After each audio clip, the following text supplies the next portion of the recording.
mundo empresarial sabe por que surgiram as regras de governança? Eu acho que no mundo cada vez mais prático, poucos sabem a teoria e os seus fundamentos. E a governança surgiu para dar mais segurança, para diminuir os riscos, para proteger o patrimônio ou para alavancar os negócios? Eu acho que no início ela surgiu para proteger os donos. E é possível dizer que os conflitos fazem parte dos motivadores desses conjuntos de regras? Totalmente. E a governança, no sentido original, ela burocratiza o negócio? Se a gente imaginar lá atrás, do jeito que elas nasceram, sócios executivos vão dizer sim, ela engessa o negócio.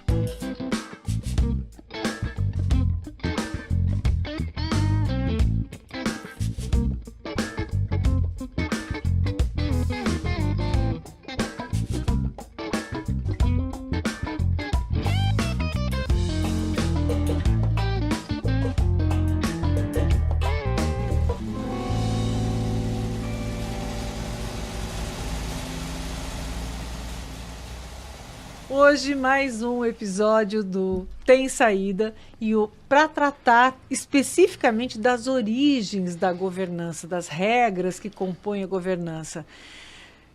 Como é que surgiu tudo isso, Cris? Foi a partir da necessidade do mercado, provavelmente, mas aonde? Como é que foi isso que aconteceu? Esse negócio começou lá atrás, né? A origem da governança lá em Inglaterra e Estados Unidos, que eram, na época, os países que tinham o mercado de capital mais desenvolvido. Então, existe um conceito por trás dessa origem que seria, eu diria assim, seria importante que todo mundo pudesse entender e estudar. E acho que é legal trazer para esse nosso bate-papo. É muito simples de entender, mas eu acho que todo mundo deveria. Se você segue uma linha de raciocínio, uma carreira, é muito importante você poder ir para a origem. Como é que surgiu? Quais os fundamentos disso? E tem um negócio na literatura chamado que era o conflito de agência, cultura de agência, né? E isso nasceu, sobretudo lá nos Estados Unidos e Inglaterra, que tinham um mercado de capital mais desenvolvido. E foi um momento, Vanusa, a origem da palavra governança, né? Hoje, uma expectativa de vários stakeholders, ele surgiu o seguinte: no momento em que houve uma separação entre quem é dono e quem é executivo.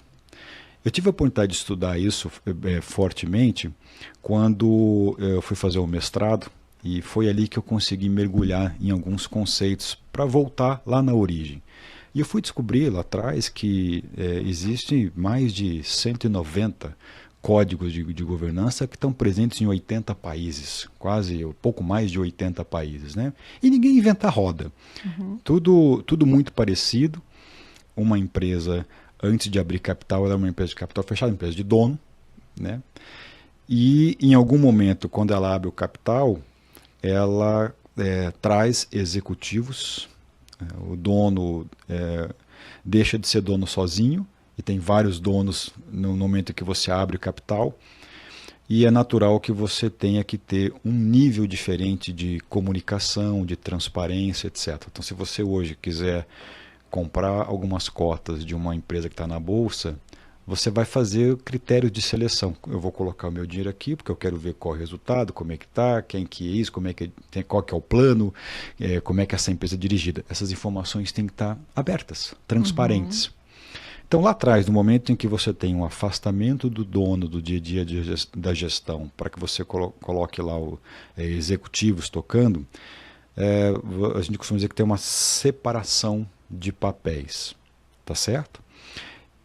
E à medida que você tem isso e executivos comecem a tocar esse negócio, é natural que você possa ter uma assimetria de informação, que você tenha alguns conflitos. Então, o dono, para que todo mundo possa entender de uma maneira bem simples, o dono sai do dia a dia, ele não está mais com tudo fresco na cabeça, Mas ele quer informação, ele quer cuidar para que o executivo esteja executando o que ele pediu, a orientação, para que o conselho possa fiscalizar, acompanhar a estratégia. E um dos grandes medos de qualquer proprietário, dono lá atrás, era de que as palavras na academia, na literatura, estão até fortes.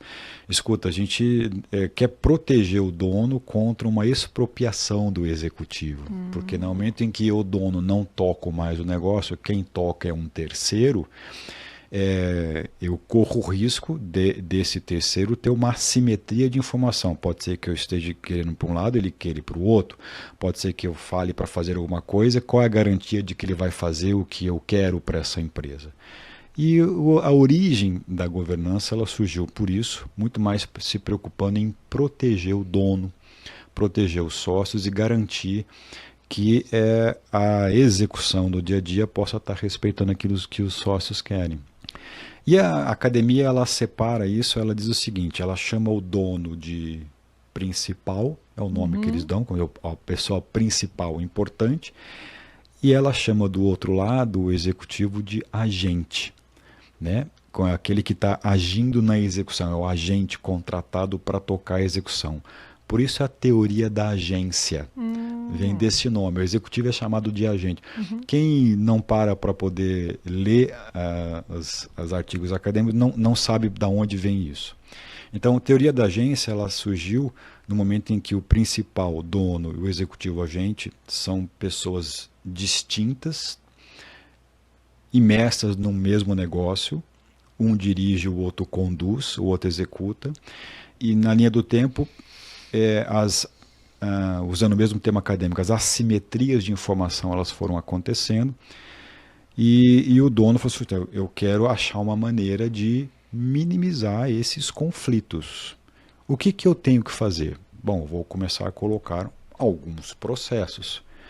Eu vou querer ter um orçamento, eu vou querer ter uma estratégia, eu vou querer ter uma auditoria, eu vou querer ter um mapa de riscos, eu vou querer ter uma plataforma jurídica, eu vou criar alçadas, eu vou proibir isso, eu vou limitar aquilo.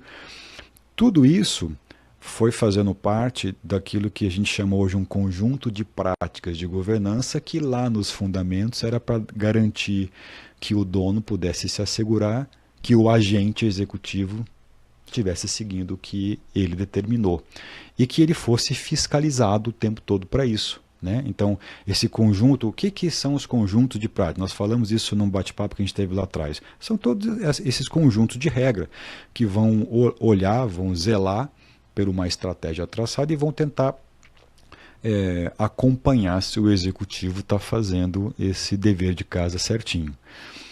E essa teoria da agência, ela é entendida com outro nome que pode ser chamado de custo de agência. Porque para você colocar tudo isso tem custo. Imagina o dono tocando o negócio dele, ele sabe o que está acontecendo, ele sabe se tem caixa, se não tem caixa. Por mais que possa ser rudimentar, qualquer tipo de ferramenta que ele tenha, está tudo na cabeça, né? Então ele acompanha, sabe no caixa, sabe se vendeu, se não vendeu. Quando ele se distancia, ele perde. Ele precisa ser informado disso.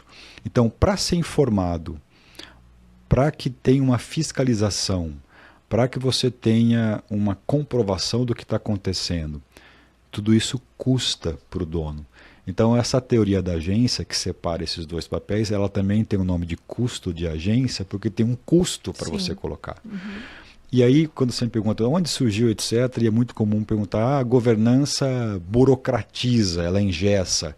Lá na origem, no fundamento, essa raiz, ela sim, é uma série de custos que eu tenho que colocar para engessar o tratamento da execução, para que eu, sócio, tenha informação, tenha transparência e consiga saber exatamente quais são os passos que o meu negócio está seguindo, porque eu não estou mais ali dando passos juntos. Fica claro esse ponto? Tranquilo. Então, eu gosto de dedicar um tempo, seria muito importante que todo mundo que de uma certa forma hoje está envolvido com o tema governança, nesse sentido de ou implantar, ou participa de conselhos, é legal voltar lá atrás nos fundamentos, lá nos Estados Unidos e Inglaterra, quando isso surgiu no mercado mais desenvolvido de capital aberto, que inspirou todo esse arsenal de ferramentas e que gera custo, que engessa ou que traz uma burocracia. Né? Mas além de gerar custos, ele também ajuda a alavancar o negócio por ter mais controle ou não? Entendida essa parte de fundamento, acho que aquela vez que a gente falou um pouco sobre o tema governança, talvez tenha faltado esse ponto. Esse ponto. Entendida essa parte da origem do fundamento, o que aconteceu nesse século? Né? A evolução, os desdobramentos da evolução. É claro que no mundo onde as empresas foram se desenvolvendo e onde a tecnologia e as ferramentas elas foram também se desenvolvendo juntos, hoje você tem muito mais controle de uma forma muito mais eficiente de empresa do que tinha lá atrás. Então imagina na época que você tinha que fazer auditoria no papel, que não tinha um sistema, que o RP não era tão sofisticado assim, não tinha sistema fiscal, não tinha tributário, então, margem para erros, né? Eram grandes. Então, na medida em que você teve ferramentas que foram evoluindo, o meu ponto de vista é que essas ferramentas de governança, elas também foram ganhando uma outra conotação. Elas permanece ainda, quem sabe, o fundamento lá atrás de poder ser um conjunto de práticas para transparência, para prestação de contas, para fiscalização, isso permanece. Se você for lá nos manuais de governança, está lá, quais são os pilares da governança, para que ela serve, você vai encontrar isso lá. Mas ao mesmo tempo que isso foi evoluindo, ela também passou a servir para não só mais fornecer informação para o dono, mas para os outros stakeholders na comunidade que envolve essa empresa, e para gerar resultado, para ficar mais competitiva. Então, hoje, né, quando você olha para uma operação diferente de 50 ou um século atrás, qualquer empresário, ele está inserido num ecossistema. Então, você tem parceiro, você tem cliente, tem terceiro, tem fornecedor, tem os funcionários, tem a família dos funcionários, tem uma cultura interna e externa que envolve o negócio, tem o meio ambiente, tem responsabilidade social, tem o planeta, tem tudo. Aí veio ESG, etc. Então, você tem uma série de interlocutores, de stakeholders que estão preocupados e que estão atentos. A prestação de conta não é mais só para o shareholder, que é o dono da cota, mas para os stakes que estão. É uma governança talvez menos share e mais stake. Né? Então isso veio evoluindo de acordo com as ferramentas evoluindo, e a governança passou a ser uma exigência de um ecossistema que não é só o dono da cota, mas é quem está envolvido. Então, acho que essa evolução, ela trouxe mais complexidade, né, nesse ecossistema, trouxe muito mais complexidade de você entender essas interações. Tem algumas coisas até avançadas hoje em dia de você falar em multi-stakeholders. Imagina você trazer terceiros, clientes e parceiros para ser ouvidos e terem voz em algumas decisões. É sofisticado. Puxa. É bem sofisticado, né, do ponto de vista de quebrar uma maneira de um sócio pensar e dirigir sozinho o seu negócio. Mas não vamos chegar tanto nisso. Você olhando essas ferramentas, esse conjunto, elas são ferramentas que passaram a dar visibilidade, trazer agilidade, trazer mais acurácia nos resultados e, portanto, deixar essa empresa mais competitiva. Então, se você eu sou um empresário, exemplo, vou bater na porta de um banco, sistema financeiro, para me financiar um investimento que eu quero fazer, se eu tenho uma governança um grau de maturidade X, o meu crédito é X. Agora, se eu tenho um grau Y, o meu crédito pode ser Y. O meu rate melhora lá com o sistema financeiro, né? Então, você tem a evolução disso, esse desdobramento foi trazendo mais competitividade, mais chance de você ter melhores resultados e mais chance de você colocar a tua empresa numa vitrine.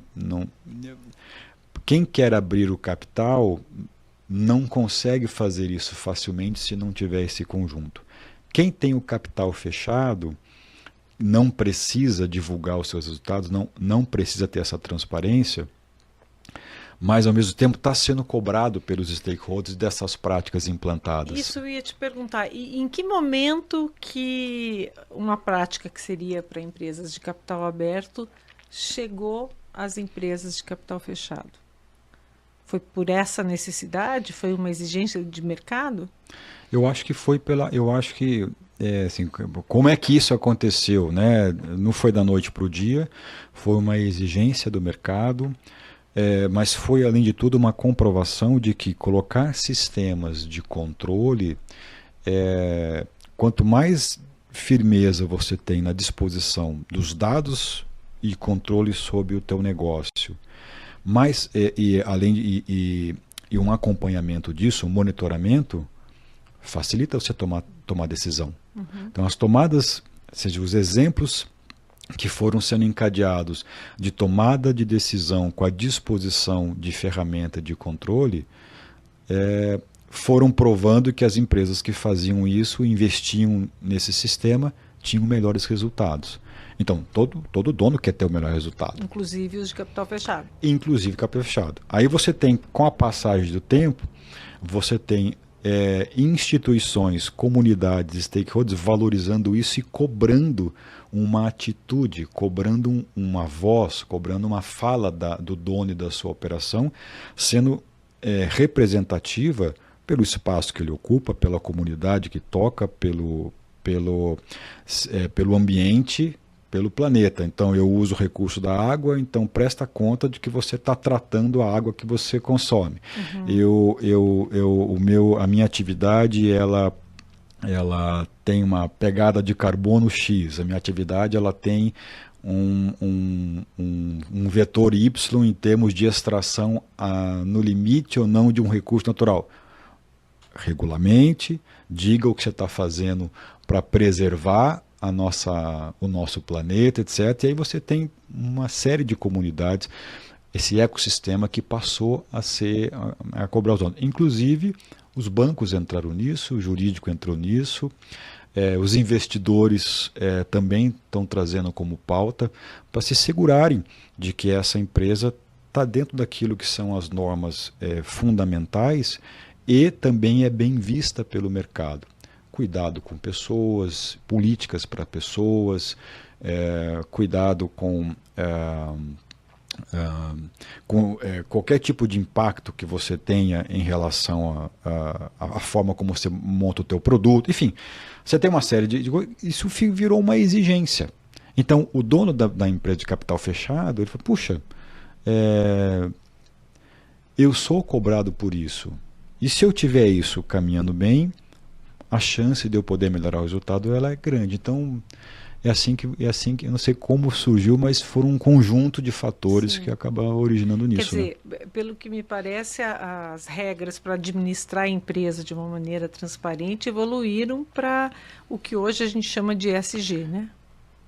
Também. Que daí vieram as pessoas, meio ambiente e a própria governança. E a própria governança e cuidado com o impacto social que você tem. Então, aquilo que era origem lá na teoria da agência, no custo de agência, que era uma estrutura que pesava um pouco para dar garantia para o sócio, para os donos de que a empresa estava caminhando dentro das perspectivas que ele queria que a empresa, que estava querendo que a empresa caminhasse, isso evoluiu para algo muito mais complexo, né?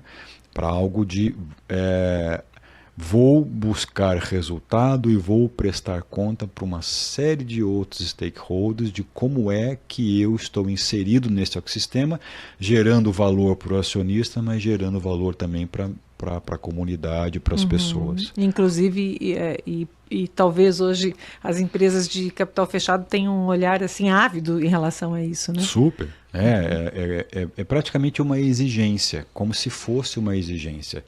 Então, o que eu acho que é legal, que é interessante, e é isso que eu acho que a gente está trazendo para complementar aquele nosso bate-papo, é que a gente nunca pode perder a essência da origem, o fundamento de como algum movimento surgiu.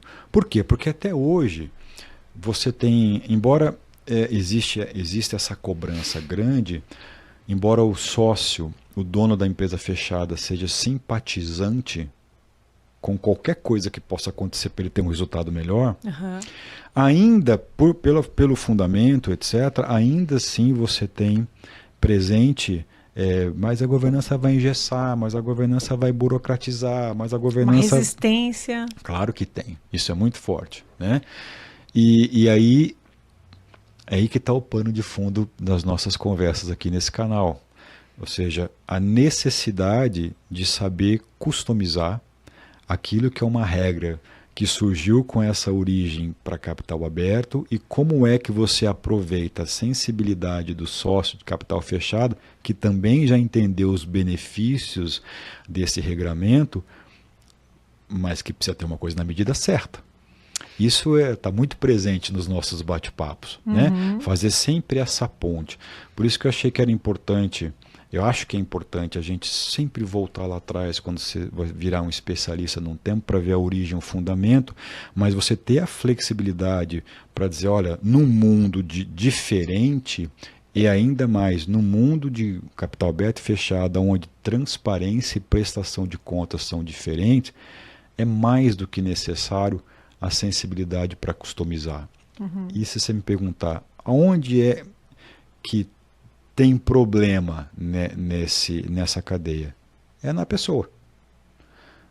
É na forma como a pessoa olha. Então, se eu for olhar, se eu vou fazer um curso de governança e vou me instrumentalizar, vou aprender o que são as regras de governança, para que serve o conselho, para que serve auditoria, para que serve fiscalização, para que é importante um orçamento, para que é importante uma estratégia, vou me estruturar.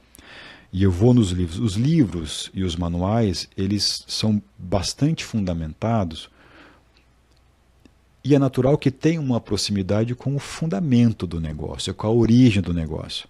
Então, quando você vai e estuda e se fundamenta e você avança 50 anos e olha o mundo como está hoje, se você não tiver a sensibilidade de você flexibilizar, sobretudo para a empresa de dono, a chance de você trazer uma governança pesada, que burocratiza e que o dono já tinha certeza disso e vai comprovar isso, ela é muito grande.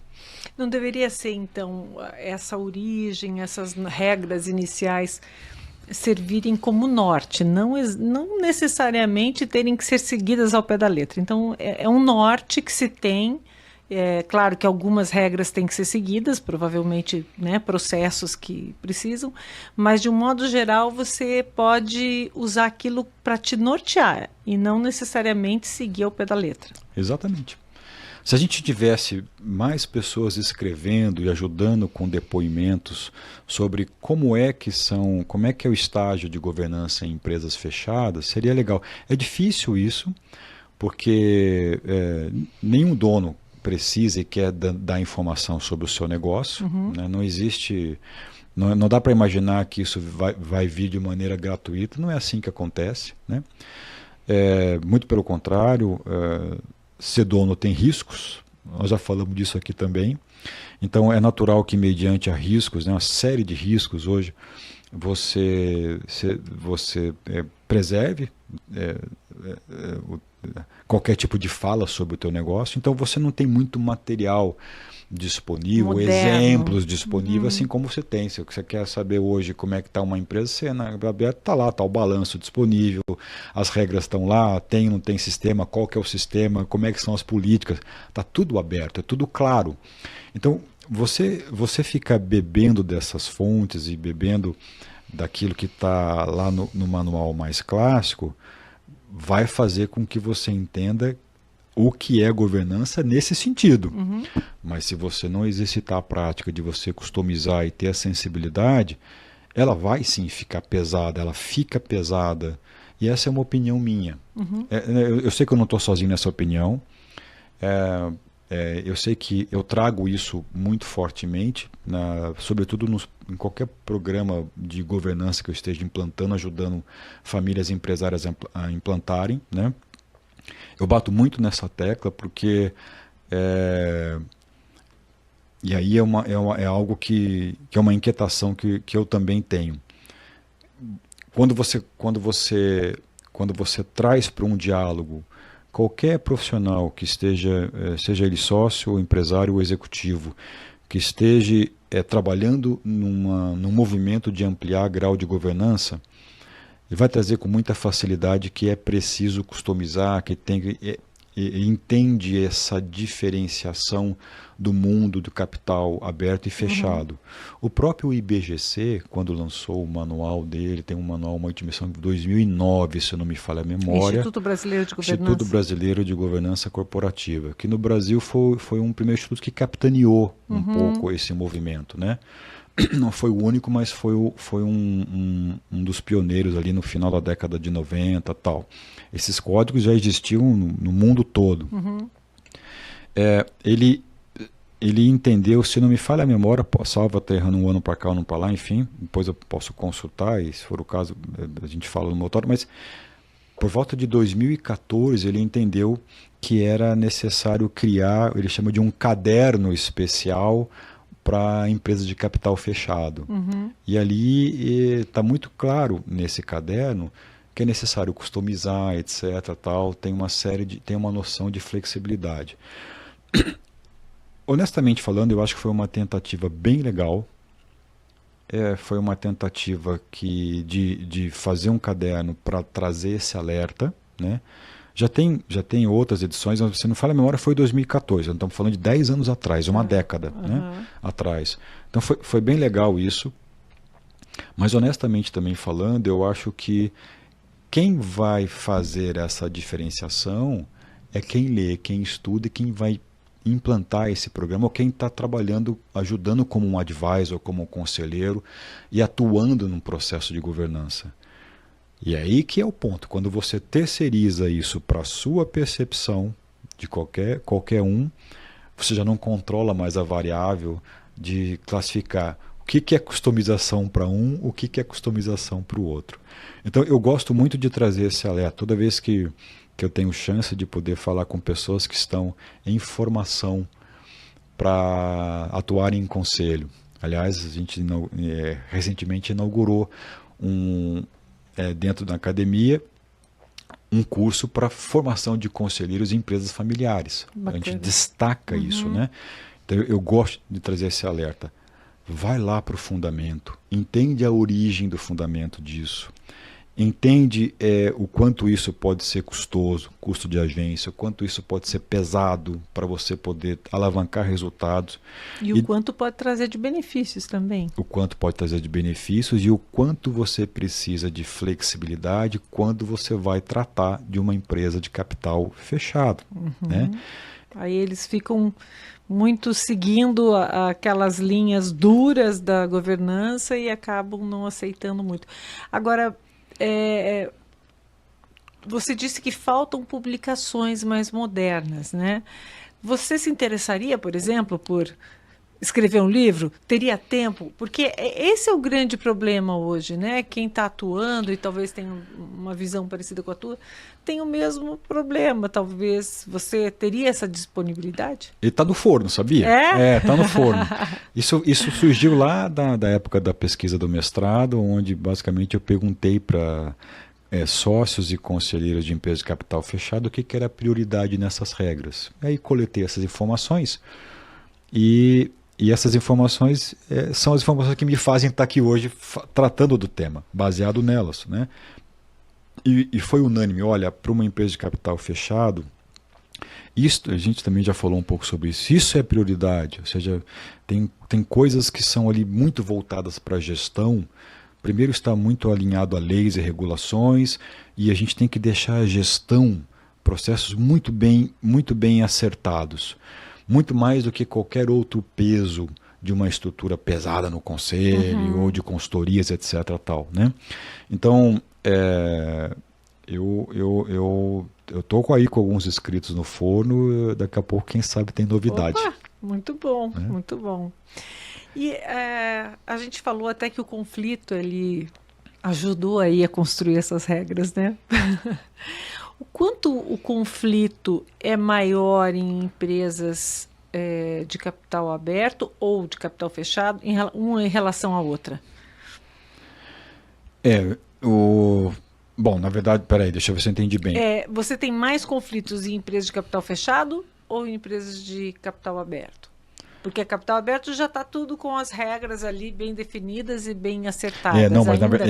Na verdade, sim. Quando você tem uma empresa, a gente voltar para a origem do tema, né? Quando você tem o sócio deixando de ser o único sócio e trazendo uma gestão onde ele não tem mais a participação, os conflitos, a academia chama de assimetria de informações. Os conflitos surgem. Por quê? Porque isso é natural do ser humano. Um exemplo, eu sou executivo, é hora de decidir uma coisa. O que é o exemplo clássico? Vou dar um exemplo bem clássico numa empresa de capital aberto. Você tem uma estratégia para ser conduzida. O executivo olha e ele tem uma remuneração atrelada a essa estratégia. Puxa, se ele fala assim, cara, se eu fizer isso aqui, eu posso ter chance de atingir o meu bônus. Se eu fizer para cá, pode até ter chance de atingir um pouco mais. O que eu faço? Essa é o que a academia chama de assimetria de informação. Em detrimento do que é a estratégia ditada pelos donos, você tem um ser humano que pode olhar em benefício próprio. Essa é a origem de um século lá atrás. Né? Então, esse é o conflito. Nossa, mas com todas essas regras ainda existe. Ainda existe. Aí essas regras elas vieram para mitigar riscos baseado nesse conflito. Essa é a origem da teoria da agência, do curso de agência. Então, elas vieram para mitigar isso. Né? É claro que, se a gente pensar nessa perspectiva, é muito mais natural ter conflito em empresas de capital aberto, porque você tem essa separação de papéis desde o início. Na capital fechado, se tiver o dono presente da gestão, ele está ali próximo, ele está na voz do comando. Às vezes o dono é o próprio gestor, então a tendência desses conflitos serem menores. Né? Mas e quando tem sócios e familiar, tem várias gerações? Aí são outros tipos de conflito, que aí merece até a gente depois falar um pouco. Só disso. Falar um pouco sobre a primeira geração, segunda ou terceira, como é que é a inserção. Esse é um tema muito comum na governança, né?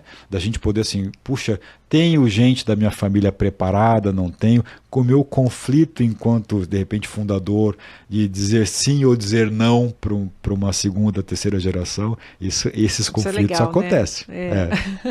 Agora, nos conflitos, você diz que o proprietário, o dono, né, está mais próximo. Mas mesmo assim, as regras são importantes para ele, principalmente para os que olham de fora para dentro da empresa, ou dentro da empresa também os mecanismos são importantes? Super importantes. Eu vou te dar um exemplo que aconteceu há pouco tempo. Né? A gente estava vivendo quase um afastamento de um sócio de uma sociedade. Então eram alguns sócios e por alguns conflitos, até divergências de gestão, teve um sócio que falou, olha, eu vou continuar como sócio, mas eu não sei se eu tenho interesse de continuar como sócio, eu vou criar uma etapa intermediária. Lançou isso numa reunião de sócio. Tá, qual que é a etapa intermediária? Eu, durante um tempo, não vou querer participar da reunião de conselho, porque eu estou achando que está indo por um caminho que eu não quero, etc. Então, antes de eu me retirar dessa sociedade, eu vou assim, me ausentar um pouco disso, está me fazendo mal, para respirar um pouco, depois eu volto para comunicar se eu vou querer me retirar ou não e fazer uma negociação tal qual está no nosso acordo de sócio. Legal. O que estava por trás disso? Esse sócio está vivendo essa sociedade está vivendo, na verdade, a chegada de um executivo e uma mudança um pouco de cultura. Toda vez que chega um novo executivo, você olha para dentro de casa, as pessoas que estão ali ajudam, não ajudam, traz gente de fora, não traz gente de fora. Sempre tem um ponto delicado na vinda de um primeiro profissional para tocar de fora que não seja membro da família. Legal? E esse sócio estava um pouco resistente a isso, etc. E aí, no momento em que ele falou que vai ausentar, falou, tá, mas agora é o seguinte, eu quero ter os relatórios na minha mão, eu quero ter os números muito bem informados, eu quero poder estar saber o que está acontecendo na gestão.